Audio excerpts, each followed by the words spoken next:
அப்பன் முருகன் நெற்றிக்கண்ணில் தீப சுடரொளியில் பிறந்தார் என்று எல்லோருக்கும் தெரிந்த ஒன்று.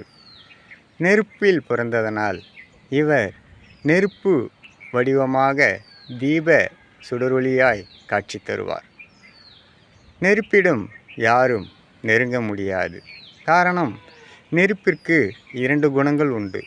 ஒன்று தன்னைத்தானே தனித்து கொள்ளும், மற்றொன்று நீரினால் தனிய வைக்க முடியும். அதுபோன்றுதான் முருக பக்தர்கள் நெருப்பு போன்று இருப்பார்கள்.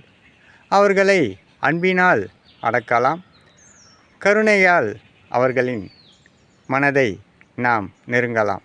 ஆனால் ஆணவத்தினாலோ அடிபணிய நிற்க நினைத்தால் அது ஒருபோதும் நடக்காது. காரணம், முருகனே முன்னின்று அவர் நெஞ்சில் குடியிருப்பதால்